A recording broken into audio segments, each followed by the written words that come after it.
was standing there thinking to myself, I could do that anchor hair thing, you know, where it's all flattened down and looking good and all that stuff. But then again, you wouldn't have any idea what the real weather is here in Corpus Christi if I did that, would you? The wind is up. The water is tough. It is going to be rough out there.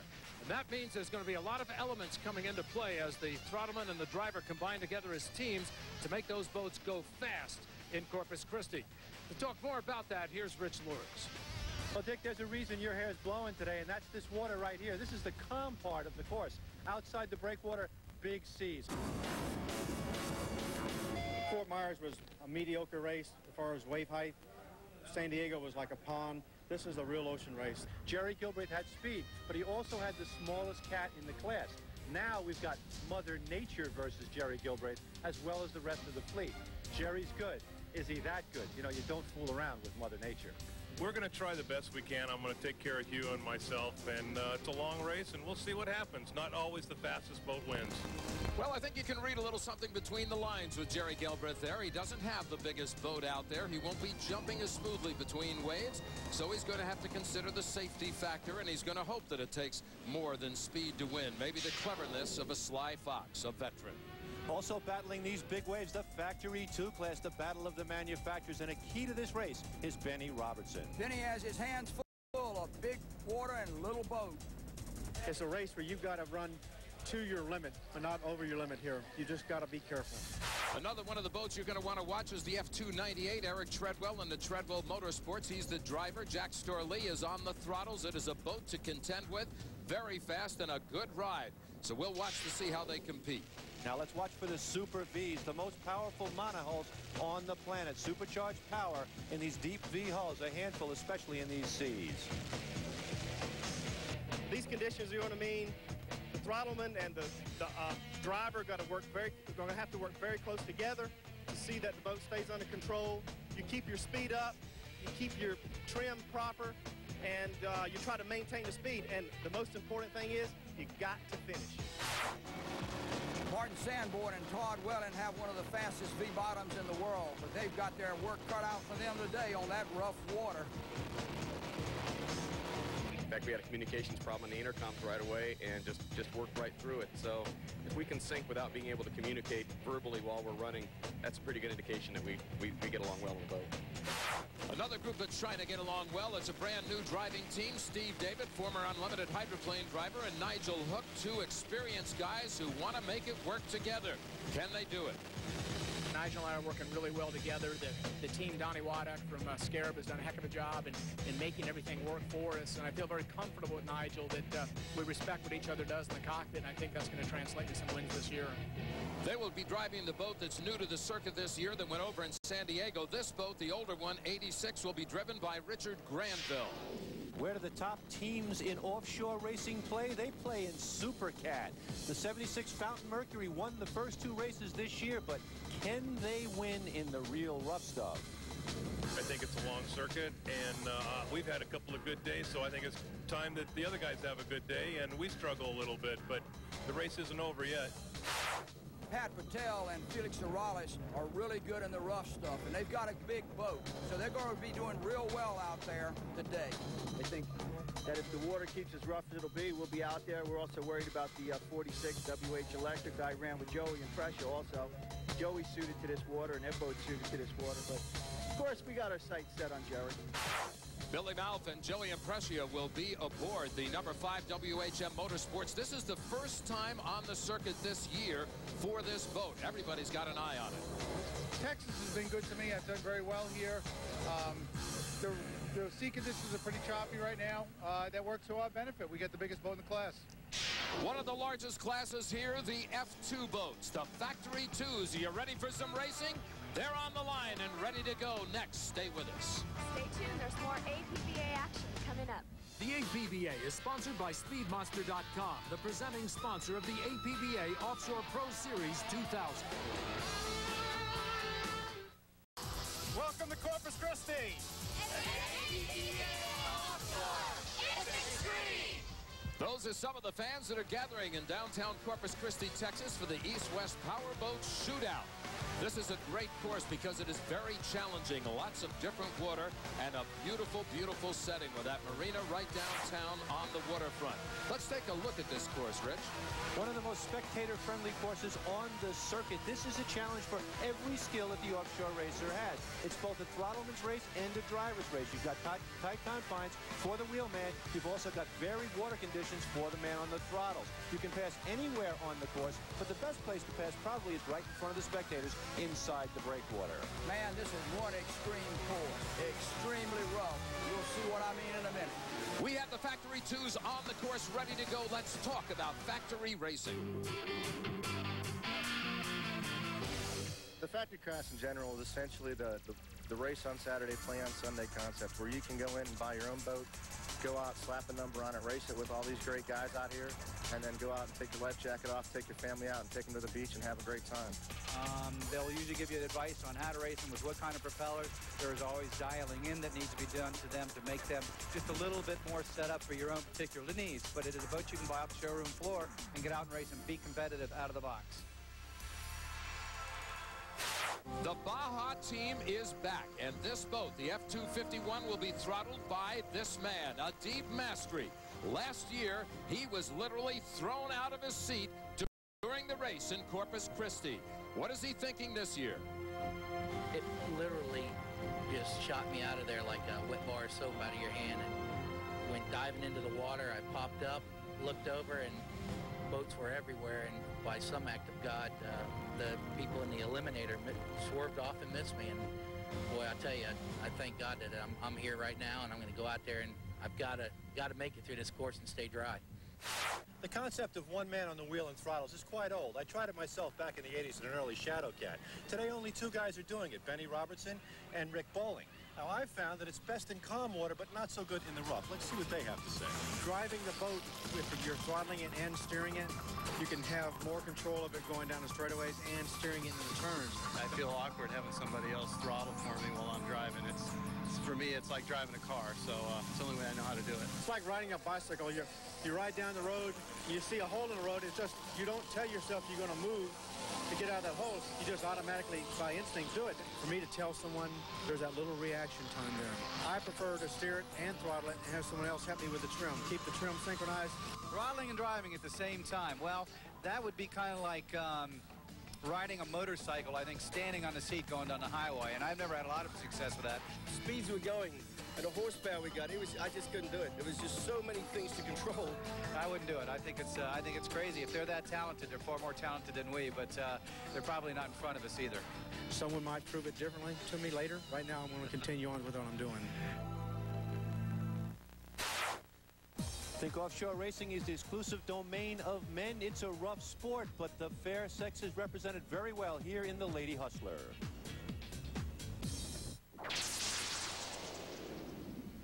Talk to me about guts. I mean, this is not something that the average lady will go out and say, gee, I want to be an offshore racer.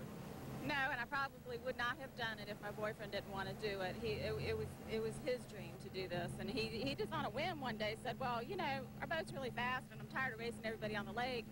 Why don't we go out and see if we can find us a race? And he happened on APBA, and we did that, and I didn't have a clue. I grew up in Florida and is always out on the water, always just get out there and play around and race around. And so when we got out, we were about 3/4 or halfway into the first lap. I'm like, oh my God, what have I done? So after that, it was just addicted. What Terry is addicted to is this sport, Factory 2 racing, and these are the finest factory boats in the country. Voyager Marine clear down to Herbot Racing. Any one of these boats on any given day can win the race. The power is identical. It's just going to be survival of the fittest. It's a survival race. It's not the guy who's fast. It's the guy who can go out there and run consistent. It's going to be a little rougher this year, and we're running a standard V-bottom hull, so it shouldn't be as slippery in the corners. Expect this weekend to see a lot of the competition break. Run our propellers outboard rotation. It's a race where you've got to run to your limit, but not over your limit here. All those factors really help you as far as keeping a grip in the turns. Finishing this race is the key to this weekend at Corpus Christi. You just got to be careful. Angel 1 is the course green. That's clear. Baseball 1. one is rolling. We are starting. The course is green, and pretty soon the flag will be green, indicating the start of the Factory 2 class. There it is, the boat closest to you. That is the start boat. That boat pulls off, and we are racing. You can see right off the bat how even these boats are. The F2s are designed to be alike and leave a lot up to the throttleman and the driver. And they're going to be working today, Reggie, because that water is going to change constantly. You're right. But in this race, bigger is definitely better.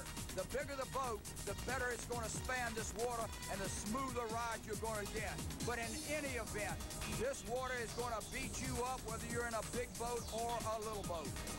Well, the Team Virgin has taken the lead, taken advantage of this rough water right over the Treadwell Motorsports. On the far end of the course, you can see some other tight racing. One of the things about this particular class, the manufacturers are forced to use the same power plant. This is the race for second place, and it's a very tight one. We talk about the difference between racing on asphalt and racing on water, and this is a great course to talk about that because you've constantly got to be aware the water is changing just about every second. As this boat comes down and bounces over, look at them as they go into the smoother water. They actually hit a cross tide, if you will, and the waves change totally, and then all of a sudden they hit smooth water. Now they can get some real speed going. The boat on the inside has a definite advantage. Boy, that was a nifty move that the Twisted Sticks just made. By staying tight on the pins, they just brought themselves even with the Lady Hustler, and right now it's anybody's race coming out of the harbor. What will change, however, they're about to go into the rougher water. The bigger Hustler is going to have a bit of an advantage in the rough seas, but the Twisted Sticks is making up for it right now by staying close on the pins and using good racing logic and good course management. And Reggie, as they come out from the other jetty, they're going to make a right-hand turn so the other boat goes to the inside. Here's where we're changing to some extreme conditions, though. Really favors the big boat. This little boat right here is having a hard time, even though it's fast. Reggie, we've got somebody thrown out of one of the boats. It looks like the F280. That's Keith Herbot and Joseph Tedesca. The rough water did it to them. Now, they're from the Northeast, and I've been in that water up there. There's nothing in the Northeast like Gulf water down here in Corpus. Here's your Team Virgin, and they are having a great ride. They're able to control the boat. They're taking a lot of hits in that boat, and a lot of people don't understand. They're standing up, so those knees are taking a test. Taking a test, but they're spanning beautifully. Now, here's the Baja entry. Now, we saw that in that boat at Deep Mastery, he's got to have some echoes of last year. And we're coming down to the checkered flag. Team Virgin has had a great run from start to finish. The team from the U.S. Virgin Islands gets the checkered flag. They have got to be happy, and they are. And there's your winner, Team Virgin, taking a very close victory over Treadwell Motorsports. Team Baja, somehow at Deep Mastery, overcame the jitters and took a strong third place. They're happy and they're relieved. They have won in Corpus Christi. Let's go down to the docks. You know, it's just kind of snotty out there. Just waves come from a bunch of different directions, made it a little more complicated. You had to make a lot of adjustments between checkpoints, you know. Did you like the course? Oh, yeah, it was great. It was great. We've been looking for rough water. That's all I ever boat in my whole life, so it was great. Coming up, we've got more great racing in the factory classes. Yes, sir, the rough water and the big boats. Stay tuned. Great boating, it's great fishing, it's Tejano music, it's a fun place, and it's right on the water. That's why it's such a great place to come racing the APBA Offshore. And how does the APBA assure close racing? A very thorough and scrupulous technical inspection. We have two sets of inspectors. One, the technical team, which is I'm the chief inspector and in charge of that, and then the safety team. They have their people here. They check for safety equipment, hull design, cockpit arrangement. They check that. We check the technical aspect, make sure that the people abide by the technical rules of the class. Okay, now you've been told about the extra seals and everything? We look for seals to make sure the engines aren't taken apart and reworked. They have to conform to certain strict standards and rules and compression. Turn it on! Weight is a big issue with these kinds of boats. If you can go out there and run, that's not working. 200 or 300 pounds lighter than your competitor, that's a big advantage. You know, if they've got 20 gallons of water in their ballast tank, that's 160 pounds. We check pretty thoroughly to make sure their tanks are empty. EFI is 3.5 inches. In the past, we could zip through it pretty quickly, but now we are being a lot more thorough, because of the new APBA offshore, we are really setting a precedent, and we're inspecting the boats a lot more thoroughly. And it takes anywhere from 15 to 20 minutes, sometimes a half an hour to inspect one boat. In San Diego, unfortunately, a kill switch wasn't working. 10 minutes before the race, the guys came from Arizona. They didn't race. Safety, #1 priority, safety. And along with the inspections on land, we've got safety in the air in the form of helicopters riding over the field. Here we go with the Factory 1 class. There's the green flag, and we're off and racing. We have gone green with some of the most nimble and exciting boats in offshore powerboat racing. Everybody's got 500 horsepower from per cruiser, but the boat builders, well, they've got some different ideas under the boats themselves. Reggie. What you're looking at is why our design teams have to work so hard to make these boats work for all occasions. Here we have rough water. Sometimes it's calm. We need a boat that works good in all situations, and that's tough to do, but we learn a lot in these races. Working very hard, the Team Warlock, they're trying to catch the F-176 Too Cruel that laid down an 82-mile-an-hour lap. The Twisted Chicks, this is an all-girl team running out there. They're averaging in the mid-70s in these brutal seas. It's amazing how fast these boats are running right now in order to be competitive. And the seas are taking their toll. The Too Cruel is down in the water right now, broken. This boat, Team Warlock, heading for the checkered flag to take the win. The team of Jim Arvis and Lance Henriksen get the checkered flag. Second place was E-Racer. They took a win here last year by being the only boat to successfully navigate the course. But you talk about a team that loves to celebrate a win, the Team Warlock. Jimmy, that was a tough ride out there, though. That was one of the funnest races I've ever had in my life. Lance is the best. He is really good. Not even close. #1 driver ever. And in the Factory 3, the winners out of New Jersey, Kiley Motorsports, Gary Heon out of Mountain Myth Beach, and John Kiley out of Long Branch, New Jersey. Happy guys, the boat was rigged by Doug Lewis, a veteran racer. Now, when you talk about outboards, you talk about Factory 4. These are outboard-powered catamarans, very quick. You can see they got a lot of air in these seas, and the one that got the most air and the most speed was Blondie. Alan Butler and Gary Ballou take the win home to Texas. And Alan Butler doesn't have far to go with that win because he's from right here in Corpus Christi. Supercharged action yet to come in the East-West Powerboat Shootout. You're going to see some porpoise in the day. APBA Offshore Powerboat Racing. Exciting racing thus far today, but as they like to say in showbiz, you ain't seen nothing yet. And some of the things you're going to see are these world-class offshore teams controlling their boats, and one of the things that they do control is an attitude called porpoising. Well, porpoising is when the boat is not in proper attitude when it leaves the water. You've seen the porpoises go in and out of the water. It's almost like the bow is just pounding up and down, which means the trim and the tab setting is not proper. That means the front end is coming up too high. We like to call it skyrocketing, and hopefully you come back down on the bottom side and not on the nose.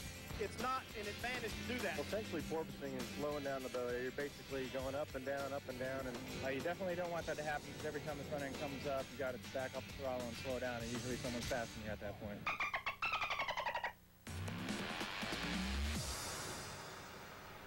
One thing that's really unique about the Super V class is that it's a lot of horsepower on a V bottom. It says Super V, and it's a V. So the harder the water gets, the more the boat rides out of the water into the air, and there's less to balance it on. I mean, you're taking something that's meant to run. Our 43 Scarab should be a 75-mile-an-hour pleasure boat. We're running 130. Jam the throttles down, it'll pin you back, and I tell you, nothing accelerates like a Super V. Nothing. As you're coming toward me, get out here in the lane of traffic and give me a yellow flag. What you were looking at was this boat, the brand new Citgo Superguard boat over in San Diego, California. Steve David is the driver of that boat, a former unlimited hydroplane racer who now knows it is a marathon, not a sprint. They rebuilt the Citgo Superguard boat, and everything was just fine when we tested yesterday, so we're out to go and finish that win we began at San Diego before we took that little dip. But it is not here alone. It has another boat with it. Right, we really thought we had the Citgo people a good showing here after having crashed in San Diego, so we brought out last year's boat, which is a former world champion, and that one's 37 feet long, same horsepower as the big boat. So really, that one and us should be running some deck-to-deck racing, and hopefully everybody else is behind us. The two super classes, Super V and Super Cat, feature the super teams. The talent required to drive these supercharged V-bottoms cannot be underestimated. Some of the most talented race machine drivers in the world are behind the wheel of these machines. These conditions are going to mean the throttleman and the driver going to have to work very close together to see that the boat stays under control.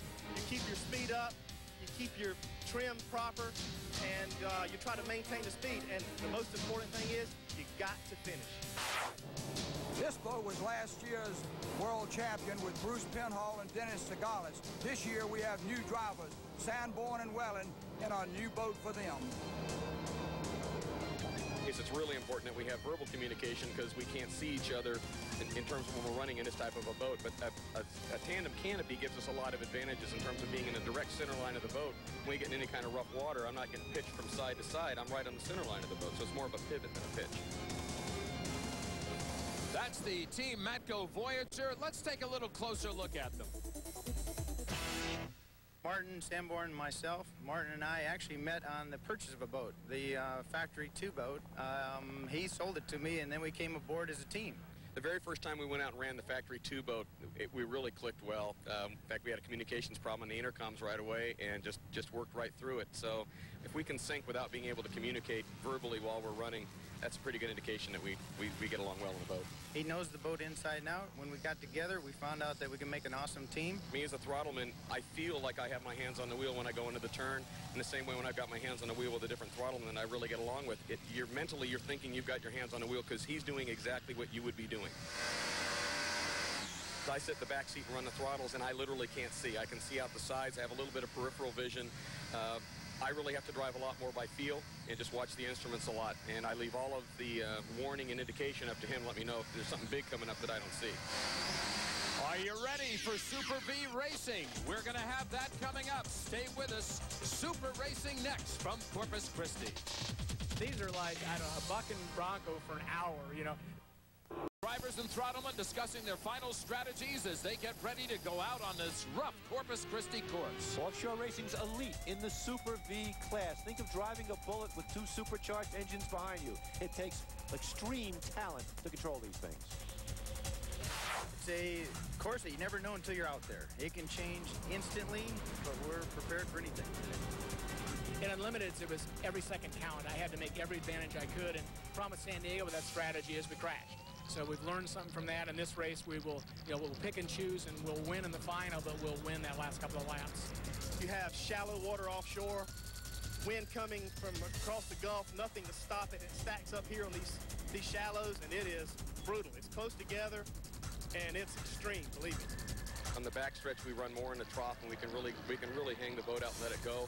It really gets messy over by the aircraft carrier coming back into the harbor and immediately leaving the harbor. Those are the places where we really want to make sure we bring the nose down and just blow through it. And no matter what the problems, they're facing them head on now as the green flag is going to drop on the Super V's. Course green. That's clear. Baseball 1 is rolling. We are starting. Thank you. Oh, it's hammer time. Looking out of the Matco Voyager, he's already looking at the rooster tail from the Citgo. Citgo came today ready to race, but look out for FountainUSA.com on the other side. Reggie, these boats are designed to be even in all the classes, and it sure looks like we've got even running right here. Well, it's even at the moment because this is the start of the race, but right now you can see in just a minute who's going to be the fastest boat in both the rough and calm. And of course, Lilly and Harris out there have the fastest boat in the world. That's the FountainUSA.com, and there they go. Lilly and Harris, a subtle combination of insanity and talent. But right now, the boat seems to be off song. She's running inconsistency. And that has allowed Bob Teague right there in that extreme hull to sneak up in second place. He's threatening to take the lead. I think what you're going to find out here, though, is that Lilly and Harris are doing just what they have to do and no more, because this water is just too rough to go any faster than you have to. Right now, Lilly and Harris are in the lead, and here you can see the Citgo boat. This is the Citgo Super Guard. It is the team of Nigel Hook and former unlimited hydroplane racer Stephen David. And there's the Matco Voyager, another team to keep an eye on. Just about anybody can win in this particular class. Oh, man, but look at Bob Teague throttled down. Again, he is really loaded for bear. He's got a whiff of the lead, and his boat is the biggest one out there, actually in weight and size and mass. So he's taking advantage of that today in these rough conditions. Reggie, he is a formidable competitor right now. Bob's always out front. Great guy to have in your boat. I'd like to have him in mine. But you see, he's still behind Lillian Harris. And there you see the Citgo Super Guard about to come into your screen. There it is. This is the new boat. First time on the circuit was this year in San Diego. It's the one that went over. The team of Stephen David and Nigel Hook. But it is not the only Citgo Super Guard boat out here.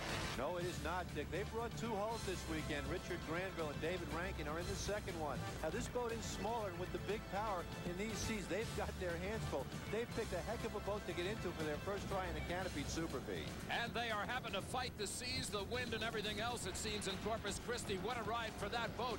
Compare that to the boat that is in the smooth water now in the lead. In the inlet, there's your leader, Art Lilly and Jeff Harris. They are having a great run in that boat, and they have distanced themselves from Bob Teague in second place. So now they are setting a blistering pace in some very tough water. That boat's big enough for him, Dick, to master both the calm water and the rough water. That boat will go over anything. There you see another battle shaping up as we have more competition. The Voyager trying to move into position on the inside of one of the Citgo Super Guard boats. And again, they have to be very attuned to the water conditions and watch the other boat, because you've got all sorts of things coming at you from all sides. Yeah, Martin Sanborn and Todd Welling, they played a very smart race here. They've held back. They've kept their cards very close to their vest. Now they're sneaking inside. This is some pretty tight racing in the harbor, and they've made a move, gotten by the Citgo, and they're running a very, very smart race. This team, too, is maturing very nicely in Super V, Reggie. Yes, they are. Now they're in second place, chasing Lillian Harris. But what happened to the West Coast team, Bob Teague's boat? That big extreme, they've broken down. They are off the course. The race is over for them today.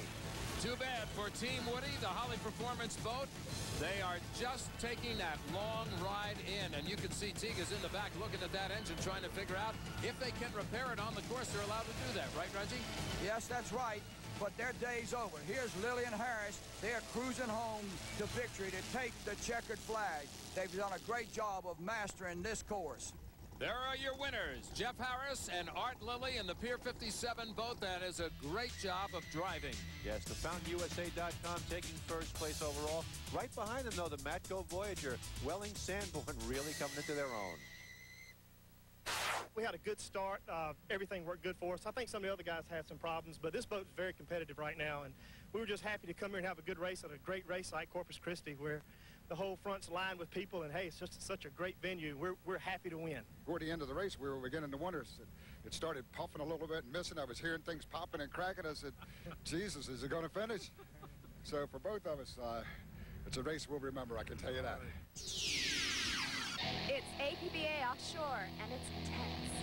It sure is, and the Baja Outlaws will make it that much more intense next. Stay with us. The fast boats head out to the water, and the Hurricane Hunters head out to sea in the air. Class A in the Outlaws. The ShowbizKid.com. That's Scott Lucero and Ed Schroeder. They're out of California, and they're going home to the West Coast with a checkered flag. A good run in the Outlaw A's. In the Outlaw C, Don't Blink, unchallenged in the class, took a first place, and they had to go a long way around the course to earn that one. The Outlaw E class, another Warlock heard from. This one, E91, did a fantastic job for Stockmore Cruiser Power. David Ruth and Brian Canty celebrating the win, and Reggie in the most unusual class here today, the Outlaw B. Yes, this is the IROC of offshore racing. Here we have Lee Baker winning the class. All the boats here are just alike, and they're out there doing their thing in some awful rough water for that size of a boat. And the V04 Armada takes the win in that class. Now let's switch over to the Outlaw Performance class, where these are boats that are literally pleasure boats. It's a run what you brung. Just bring it out here, see how it matches up against everybody else, have some fun. These boats are just the opposite, the Super Cats. Try, man. We're okay, we're okay.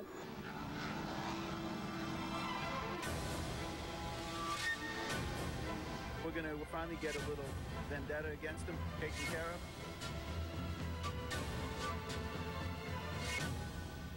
It's the catamaran with a limited horsepower, which means that a setup is very important, and we can't overpower. So balance and the right prop selection, gear ratios, all that makes a big difference. They sort of worked their principles around how the NASCAR people were doing their thing. And I got to tell you, with the amount of boats that showed up here, I think there's 12 boats. It's fabulous, and I see more people getting into it. It's impressive. I think the Supercat class has got a very, very large future. I hope it entices a lot of other guys. What do you do when you're not racing? Well, my family's into the liquor business.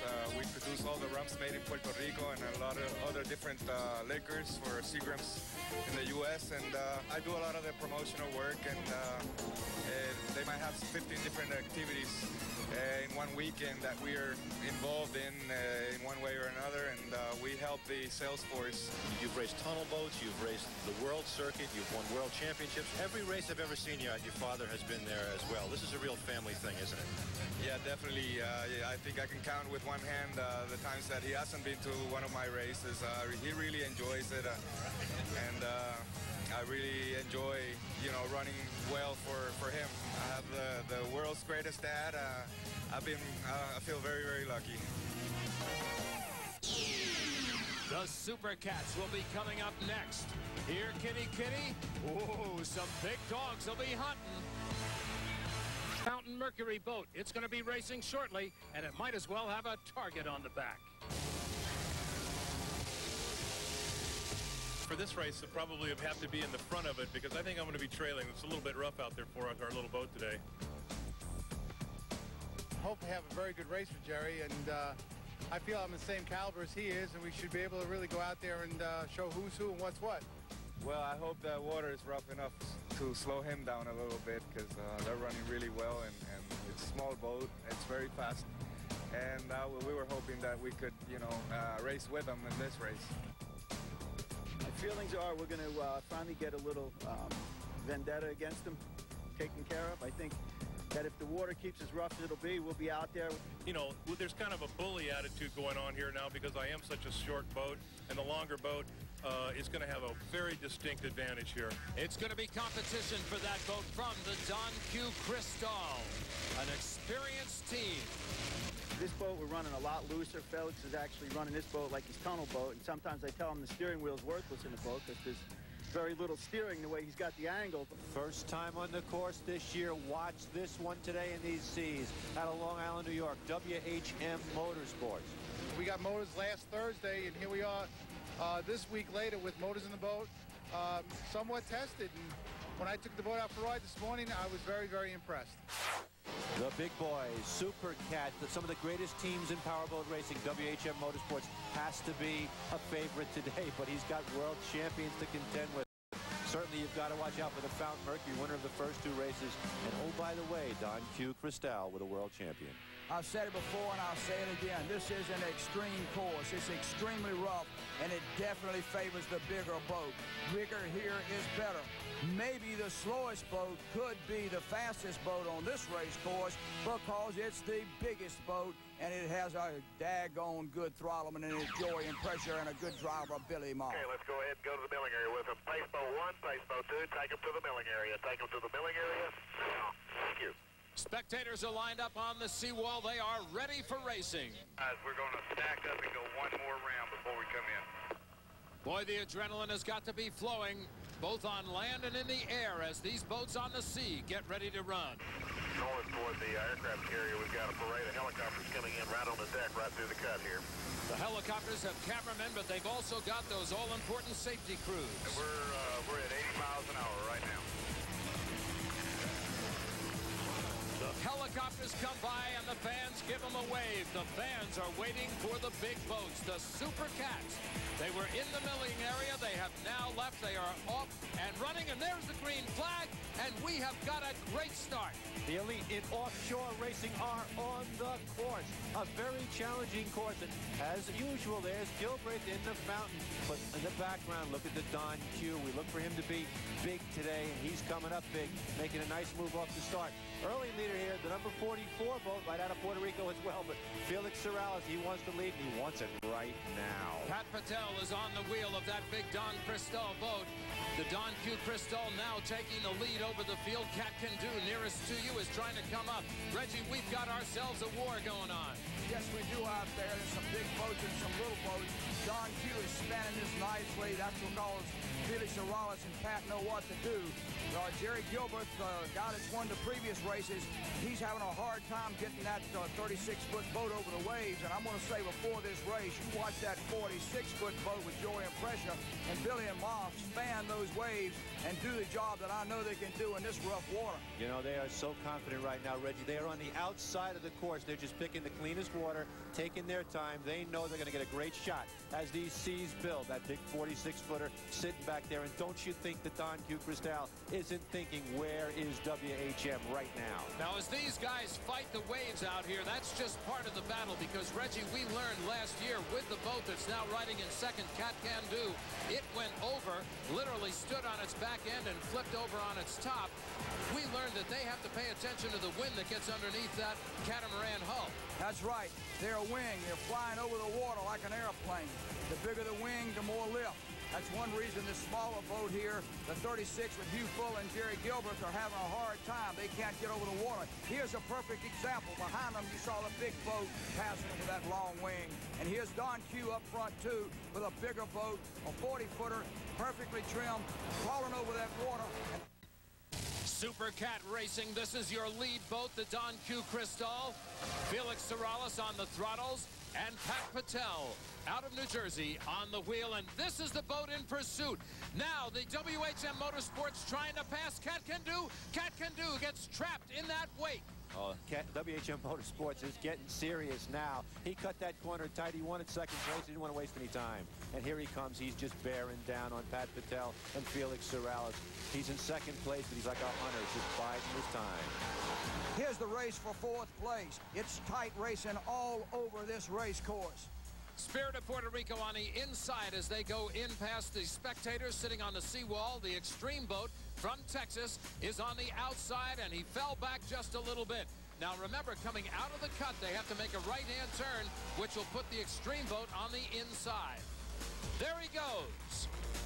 Back up at the lead, and as you can see, the course is narrowed down quite a bit. The race is narrowed down quite a bit. Look at the Don Q Cristal fighting off that WHM Motorsports. Here's Relief Band and Cat Can Do. They're in a tight race back in the pack for fourth. This is one of the best races they've had in Relief Band. Here's the boat that was favored coming in, but Jerry Gilbert kept saying, I got the smaller boat, and he is back in position right now. He is not battling for the lead, but look at now. WHM Motorsports has caught up and taken the lead from Don Cristal. Boy, Pat Patel has looked over, and I can bet right now he and Felix are on that intercom going, let's find the power, let's find the good water, let's make it happen. They are dead heat coming out. They sure are. And look what's happened now with a very, very good course selection. WHM is on the inside. They've got the lead, and they've got the boat to beat in the rough water. Right now, they can take charge of this race. They can create whatever angles they want in the turns. They are definitely a real tough boat to get around right now. Don Q is the fastest boat, but WHM can get over that water better, and I think they're going to be the ones to contend with at the end. Another battle back in the pack, the Holiday Inn Sanibel Island, and also the Jelly Belly gone again on the left of your screen. They've got two motors. They're happy. They've had engine problems. Look at Relief Band. Relief Band has gone onto the inside of the Don Q Cristal and passed them for second place. Relief Band now second place on the course. Dick, I'll bet you here Pat Patel and Felix Sorales are really getting wound up. They're going to come back, I believe, with a vengeance because they're fast, too. They're all now chasing WHM. Now back in the fourth place spot is the Cat Can Do boat, and they are in a battle also. There are battles everywhere. Cat Can Do going by Extreme. A great shot from the back of the Extreme boat. You know, inside this breakwater, you are forced to get so close. The confines are so tight. It's amazing how these big 36 to 46-foot boats can get inches apart at the speeds they're running right now. Jerry Gilbert and Hugh Fuller sitting back in the pack a little bit. They're not used to that. Your checkered flag is out. There's your second place boat, Don Q Cristal. There goes the checkered flag for the WHM Motorsports. What a win for these guys. First time on the circuit this year. A great win, the checkered flag held high Billy Moff and Joey Impressia right there with the flag. WHM Motorsports, their first try at Supercat is successful. They brought the right gun for the gunfight today. Don Q. Cristal, they did very well also, having a lead for much of the race. Extreme's Dan Jackson in his rookie season, some disappointment. It was really rough over by the Lexington and got really out of shape. RPMs went through the roof. We were closing in on the leaders. We were really disappointed. We have an ignition problem, engine problem. We aren't sure what it is right now, but we're looking forward to the next race. We had a great time out there. The relief van boat ran flawlessly. The Mercury power plant didn't miss a beat, and Russ drove his heart out. He was making me work hard. Let me tell you, we were inside, outside, and let me tell you, we had some of the best drivers and throttlemen out there today, and we all worked hard. I mean, we tried. We gave it all we could, and hey, we came in third, and we're happy. You know, older boat, bigger boat. We didn't think the water was going to be in our favor to go out and do what we did. I don't even know what to say. I mean, it was really, I got to take my hat off to Donnie Q. Those guys ran an unbelievable race, and this is what racing's going to be. It's going to be the driver and the throttle man. It ain't going to be the boat. It ain't going to be the motor package. It's going to be owner, that driver and that throttle man. Great winners and great racing. We're going to wrap it all up from Corpus Christi, Texas. Stay with us. We'll be right back.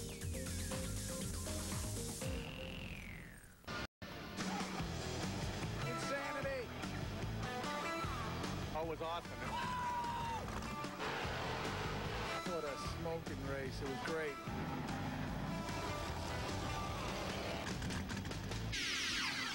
Winners, let's look at Factory 2. These boats had a tough time out there this day. They're evenly matched right off the start. They had great racing. Team Virgin out of the U.S. Virgin Islands takes the win over Treadwell Motorsports and Team Baja. There you see the season points. 3 out of 9 races. Team Virgin is your leader by 12.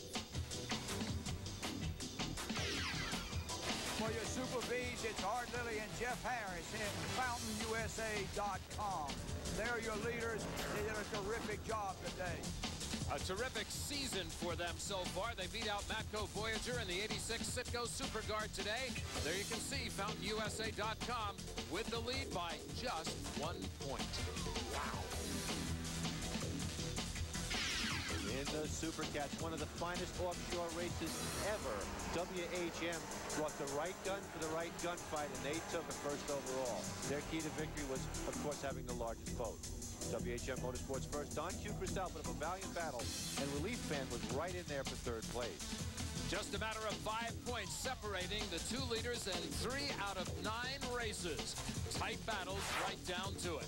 Well, that's it from Corpus Christi, Texas. Hope you enjoyed the East-West Powerboat Shootout. We sure enjoyed bringing it to you. Dick Crippen for Rich Lors and Reggie Fountain.